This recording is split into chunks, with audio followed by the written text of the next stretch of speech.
Yo guys, what's up? So, satu barang dia siap tulis Violent Turbo Fan.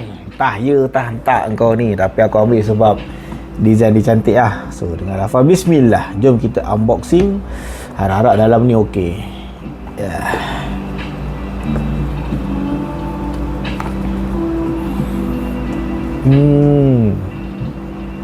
Inilah masalahnya bila kau tak pernah buka dia punya ketat tu, kantul kat time unboxing. Okey, siap. Kotak hard case dia bagi. Lepas tu dia ada bagi thank you for your purchase, you are welcome. Satu operation instruction, boleh kata manual. Dan di belah dalam dia buat macam ni. Yang first ada apa ni? Ada nozzle harap kamera dapat tangkap. Nozzle pertama dia ada dua. Satu lagi, ni yang kedua.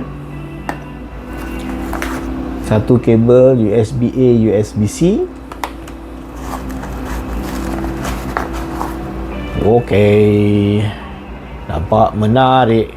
Dan last sekali kita dapatlah kipas tersebut. Okay, now next kita nak buat video untuk close up pula. Let's go. Alright guys, ini adalah video close up untuk kipas ni. So daripada bawah, so dia ada clip, ada hook yang boleh pergi ke dua-dua side. Alright, tak ada hal. Pada sisi pertama, okay, nampak on off dia. Nampak buruk sikit bila wire-wire tu nampak jelas daripada luar. Ini biasanya kalau ada jaring-jaring ni, ini belakang, ini bahagian depan. So yang belakang dia ni, jaring dia ni tak macam Jisoo Live. Aku rasa macam ada lembut sikit. Kalau Jisoo Live ni rasa keras. So ini aku sharp untuk on off dia.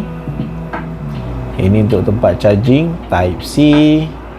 Di sebelah sini kosong.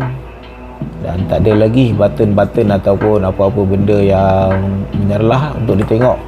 Daripada sudut design, dia menggunakan cat berwarna kelabu. Aku rasa daripada lighting yang ada dalam ni pun agak jelas. Mungkin cantik. Aku tak tahu, pada mata aku kira cantik juga kan. Sekarang kita nak buat video lah untuk test power. Angin dia ni power ke tak power? Korang rasa macam mana? Okay, tunggu je. Next video, let's go. Cara nak on dia senang je geng. Kita ini tadi dalam position off, kita tolak ke depan dan kemudian kita boleh pilih ikut mood yang kita nak. Contohlah bila level 1 lampu dia kat belah kiri, level 2, level 3. So level 1 dia kuat mana? Ni kita try lah angin 2, 3. So level 3 dia ni aku rasa kira boleh tahan juga, kuat. Tapi biasanya antara cara untuk aku tengok dia ni kuat atau tak, aku akan letakkan di lantai. So sekarang aku nak ambil korang, aku bawa korang, aku pindah ke kamera. Right, ni tadi yang kita on balik. So level 1 kalau letak kat lantai, dia tak berapa nak bergerak. Angin memang dah rasa kuat. Level 2 dia tak berapa bergerak lagi. Tapi yang level ketiga, dia dah mula ada sedikit pergerakan. Kalau perasan, bila dia vibrate sikit, licin sikit, dia akan bergerak. Okay. Antara penghalang dia tak gerak ni sebab bentuk dia. Kalau korang tengok kat sini pun nampak dah start bergarit-garit kan. Sebab dia melekat cantik dekat atas lantai. Jadi permukaan tu dia grip lebih, susah untuk dia bergerak. Namun sampai tahap dia tetap nak bergerak, melambangkan kira kuat jugalah benda Allah ni. Dan dia ada nozzle-nozzle ni untuk kau pakaikan kalau kau nak. Di mana biasanya nozzle ni kita akan pakaikan, dia bukannya jenis magnetik macam Jisoo Live. Dia jenis yang ada lubang macam klip tu. So kita masukkan untuk kita tembak angin.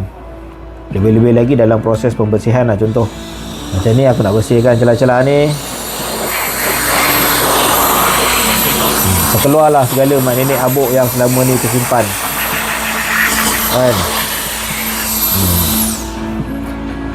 Okey, bagi aku okey.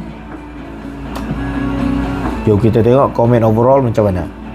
Untuk kipas ni, komen aku secara overall, kalau kata kau nak beli untuk penggunaan harian tu mungkin sangatlah tak sesuai, sebab angin dia yang paling kecil pun memang dah kuat.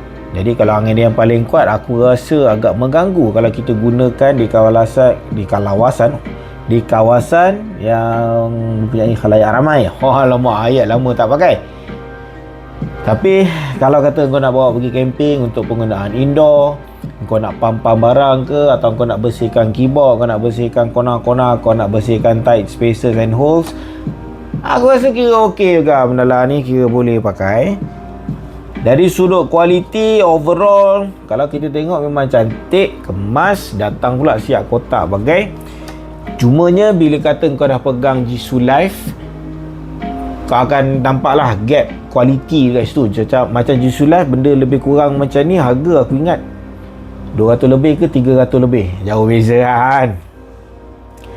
Cumanya kalau kau dalam bajet, mencari satu benda yang cantik, masih lagi boleh guna, tak ada masalah, kau boleh pertimbangkan benda lah ni. Ada sesiapa yang kat sini yang pernah pakai dia, boleh belanja dekat ruangan komen. Ciao.